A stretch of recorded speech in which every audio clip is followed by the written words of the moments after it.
Hi there, this is the third attempt now to record this video, as I haven't pressed the record button last time, but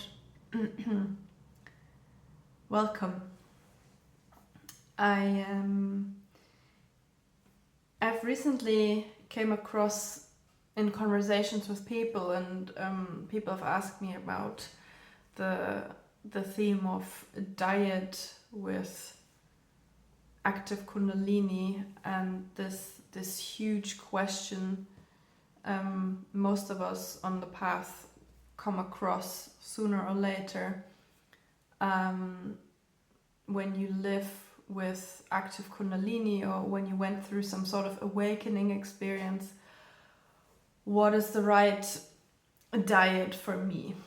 You know, I'm sure for everyone on the path, sooner or later, that will be a question, or we come across many different avenues and angles and philosophies on how to eat best during an awakening. And yeah, these conversations recently were an inspiration to maybe record a video, so I'm doing that now to share a bit about my own experience with Kundalini Awakening, and my experiences with diet. So yeah, as most of you know, that I live with active Shakti in my system since 2016, almost a decade now. And it was a spontaneous Kundalini awakening at the time. When it happened, I didn't know what was actually happening. So my body wasn't really prepared in any way. And throughout these past 9+ years, I've had many different experiences with many different diets, and this is sort of like an overview of what I would say my conclusions are, or what my recommendations would be on a path like this. So sometimes there's this idea on the path that there is one specific right diet that you have to be on in order to manage Kundalini Shakti, in order for the energy to flow freely, you know, like this kind of yogic idea that in order to walk the yogic path, you need to be on a yogic diet or on an Ayurvedic diet, something like that. And I can tell you, I have been eating in many different ways over the past 9 years. So when my Kundalini awakening first happened, I've been on a classic vegetarian diet. I've tried vegan for short parts. I have been on an Ayurvedic diet for a while. I've reintroduced meat. I have been on a gluten-free diet for a while. I think the only thing that I didn't do was the full raw, sort of raw vegan experience. And I did bits and pieces of fasting when it felt appropriate. So this is coming from someone who's really been through many dietary changes and can now, share. So the most important learning on this path for me was that Kundalini requires you in any part of your life to be absolutely flexible. And the same applies to your dietary choices. So I can say, talking from, and maybe someone has different experiences, but I can say, for me, there is not the one right diet on the path. So what that means is, it's not like we have to figure out the right way and then Shakti will flow, but it's to be as flexible as you can with your diet, which means, for example, and that's my experience, that the energy of Shakti very much is almost married or intertwined with the seasons. So if you live in a part of the world where you really experience the 4 seasons and the changes of the seasons, you might have noticed that your energetic experience with Kundalini changes with the seasons. So in summer, we have a completely different energetic resonance with nature, with the earth. There's more of an expansion going on than in deep winter or autumn. You know, or when it comes into spring, you might notice there's more of a, sometimes for me I notice there's more of a heat coming back to the system. So in the same way, Kundalini being so closely tied to the seasonal changes, that same applies to our diet. So you might be on a mostly vegetarian diet, but then your body's requirements when it comes to autumn or winter, they change, and you might notice, oh, my body actually wants me right now to reintroduce some good quality organic meat. Then you follow that. Do you know what I mean? It's not like being fixed or tied to an idea in your mind. That's the essence here. What your perfect diet should look like on the path. It's like you go and you flow with the changes of your bodily requirements. And they can change, in my experience, throughout the seasonal changes. So now coming into spring, I noticed, coming from reintroducing some chicken and fish during the winter months, my body actually mostly feels inclined to the vegetables and the grains now. You know, it's like this maximum flexibility that you need to have with the energy and your body. And the most important compass and orientation when it comes to your dietary changes is your body.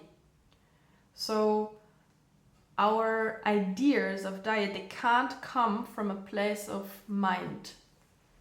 So we're invited, almost forced here, to drop stagnant ideas. A good yogi is on a vegan diet, you know, something like that. Or I can only allow myself to eat this and that. This will sooner or later, in my experience, not work on the path with Kundalini. So the body really keeps the score here on this path. So you need to always check in with your momentarily bodily requirements. What is my body opening up to, and what does it maybe not want to have? And you know, I'm not talking about, there are certain foods, obviously, that, and those aren't the foods that I'm talking about, that we probably have to cut out sooner or later because they aren't good for anyone. You know, the classic food toxins like too much processed sugar, chemicals in our foods, food preservatives, highly processed food, or, you know, bad quality meat where we don't know where it comes from.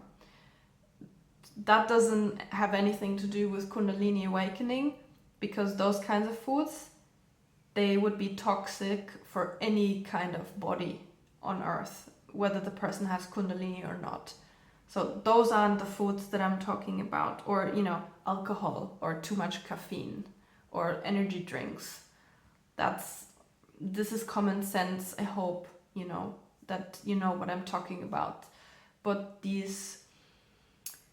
I'm talking about the fixed ideas or ideologies that our minds sometimes has, you know, this I can only be on a raw vegan diet whilst going through Kundalini will probably not work for long term. So it's really, I'm coming back to the essence of this video, is this maximum flexibility that we need to have. And my experience shows that this lots changes with the seasonal changes. So there are also certain foods that you might notice they have a bit of a medicinal quality, something like cacao or chocolate. So sometimes I, for example, notice I have episodes where my body really opens up to cacao and good quality raw chocolate, and sometimes it doesn't. So, and then when it doesn't, we can't draw the conclusion, oh, chocolate isn't for us, because another time the cacao is welcome, maybe because you're opening up into something. Do you know what I mean? It's this. Certain foods with a medicinal quality, they have specific purposes. So sometimes our body wants to open up to something, and then that specific food helps, and sometimes it doesn't want to. And this is the kind of attitude we need to have with Kundalini, you know, to always know, okay, what is required in each moment. So that would be the essence, I feel, today for this video, to really drop ideologies. And it can be tricky because food ideologies, they are sometimes tied to our values, and I struggle with that from time to time when it comes to animal products, because there is a deeply rooted desire to not contribute to any kind of suffering for any life form out there. So that was where my choice of being a vegetarian for many years came from. I just didn't want to contribute to the meat industry. And that has a very like pure-hearted and loving intention. But when we get too stiff around these ideas, you know, I only ever have to stay a vegetarian on this path, then eventually you get to the point where your body might tell you otherwise. You know, it's like I love to say, Kundalini doesn't care about your ideologies at some point. It operates on some sort of different level, and then we can make choices, of course, that are conscious. Where do we get our meat from? You know, what kind of supplier do we choose? You know, or if, you know, a big part of my diet is dairy because my system needs dairy products, that I kind of try to always get, if I can, it from an organic shop or whatever. You can make these conscious choices, of course, but ideology and fixed mindset about diet never really worked for me on this path. And maybe you guys have made similar experiences, that because it's such a physical process that we're undergoing, So the physiology will in the end also make the choices, if that makes sense. So I hope this was helpful. You can experiment and try different diets for yourself on this path, but I'd also be interested in your experiences. So if you would like to share anything with me in the comment section, you're very welcome to do that. Or if you have any questions, maybe your experience is a totally different one. Maybe you say, I've been a raw vegan since 10 years on the path and it really worked for me. That's fine too. This is really merely my experience here in this video, and some of you might resonate with that. So yeah, I think that was it from my side. You're happy to share in the comment section, and see you next time. Namaste.